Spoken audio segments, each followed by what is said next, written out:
Assalamualaikum warahmatullahi wabarakatuh. Perkenalkan, saya Elwinda Afnatomi dari Prodi Sarjana Terapan Sanitasi Lingkungan, jurusan Kesehatan Lingkungan Poltekkes Kemenkes Padang. Jadi, pada kesempatan kali ini saya akan menampilkan video penyuluhan penyakit COVID-19 mata kuliah pemberdayaan masyarakat. Saat ini, wabah coronavirus disease atau COVID-19 telah menjadi isu kesehatan di seluruh dunia termasuk Indonesia. Penyakit ini telah menjadi penyakit pandemi.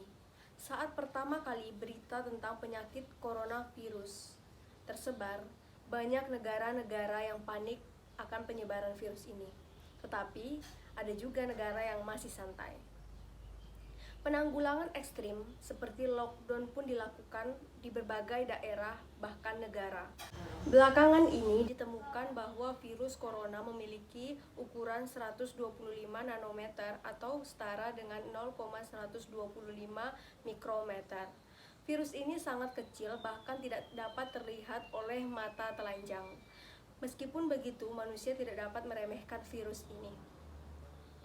Virus ini mampu bertahan beberapa menit di permukaan bahkan tangan.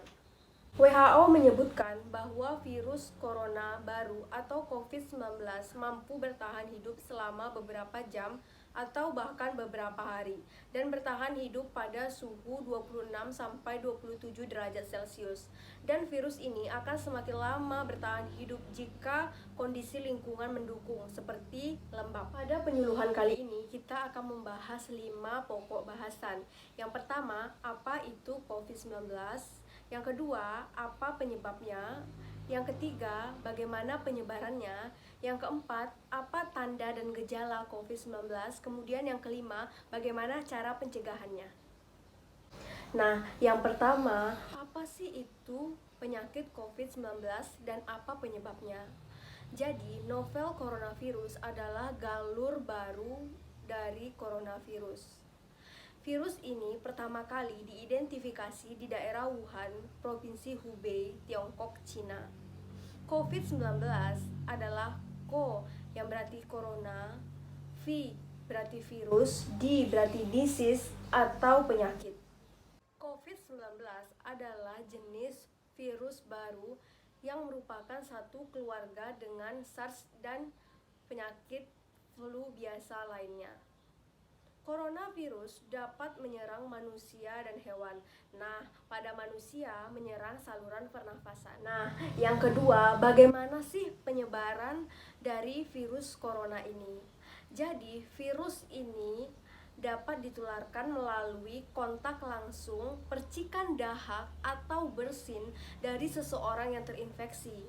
Virus ini juga dapat ditularkan melalui benda atau permukaan yang terkontaminasi dengan virus.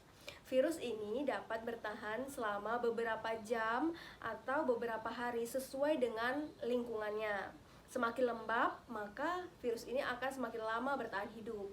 Tetapi jangan khawatir, desinfektan sederhana dapat membunuh virus ini. Ketiga, bagaimana tanda dan gejala seseorang terinfeksi coronavirus atau COVID-19?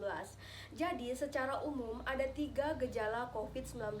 Yang pertama, demam minimal 38 derajat Celcius. Kemudian yang kedua, batuk, biasanya batuk kering. Kemudian yang ketiga, sesak nafas. Pada kasus yang lebih parah, infeksi dapat menyebabkan pneumonia atau kesulitan bernafas.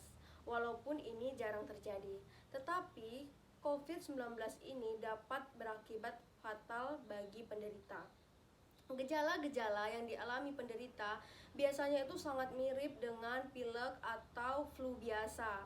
Oleh karena itu, dibutuhkan pengujian khusus untuk penderita coronavirus ini apakah positif atau negatif. Nah, misalnya apabila kita habis bepergian dari daerah terjangkit, kemudian setelah 14 hari kita merasakan gejala seperti demam, batuk, dan sesak napas, maka segera kita rujuk ke rumah sakit rujukan. ketika pergi ke rumah sakit, jangan menggunakan transportasi umum untuk mencegah penyebaran COVID-19. Nah, yang terakhir, bagaimana cara pencegahan COVID-19?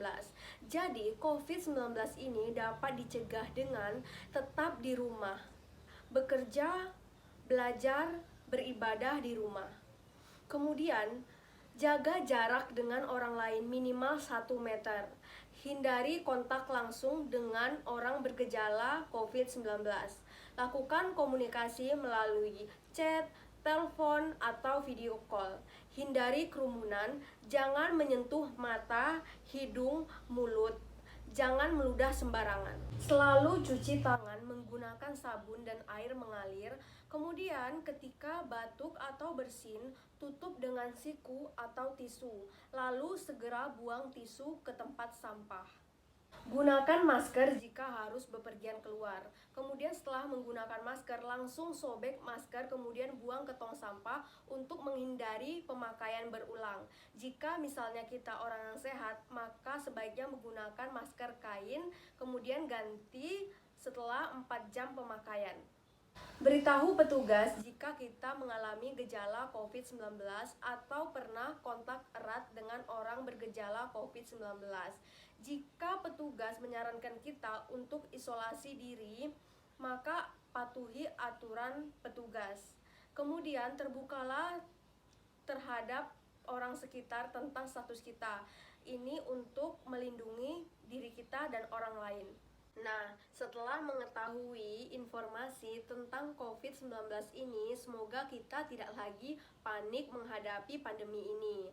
Dengan begitu, kita dapat mencegah agar terhindar dari COVID-19 ini. Semoga kita semua selalu dalam lindungan Tuhan Yang Maha Esa. Hey, feeling good.